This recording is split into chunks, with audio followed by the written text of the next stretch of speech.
Well, it's not your game.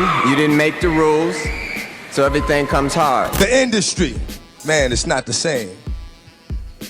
Doesn't have to do with talent. It's about playing the game. Tonight, I would like to ask one favor of you.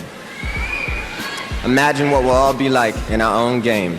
The industry don't give a about you, but the industry couldn't make a dime without you. Let's keep it real. The industry has never been favorable towards the artist. It's really unfair, and when you sign a kid to a record deal, it's like they pretty much are signing their life on the line. They purposely made all of their multi-platinum groups fail on their third album. That's the business model, is screwing the artist. It is spoken of in A Tribe Called Quest, check the rhyme, and every recording artist knows it. I like to call them the hippies of hip-hop. From a misinterpreted image to the industry-wide screwing of hip-hop pioneers De La Soul and its three members, Paz Danus, Maceo, and Trugoy, have never gotten their fair shake. It was just, a couple of kids just getting together and having a good time and giving a product to a company that had bigger plans for it. And those bigger plans were led by... I don't know, being in the right place at the right time.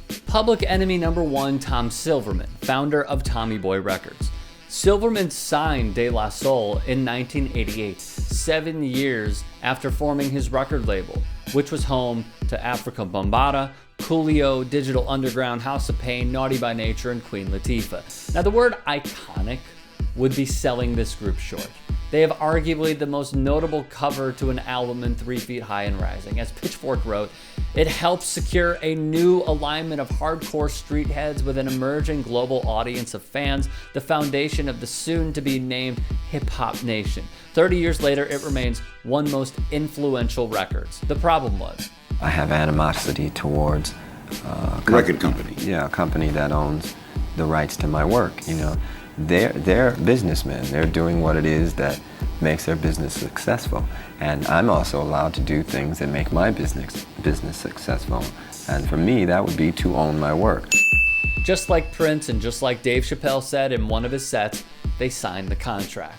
Artist Bruno Major spoke on it. When you sign a contract, you are signing yourself into becoming a commodity.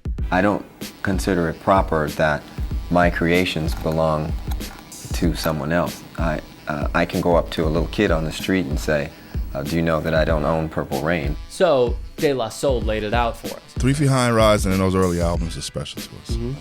And unfortunately, the business that's behind them is horrible. It's horrible. It's unfair. All De La wanted was for their work to be streamed. I mean, you have to go to YouTube to hear 3 Feet High and Rising, Stakes is High, and plenty others. The problem was Tom Silverman's lowballing of De La into only getting 10% of streaming revenue, while Silverman would pocket the other 90%.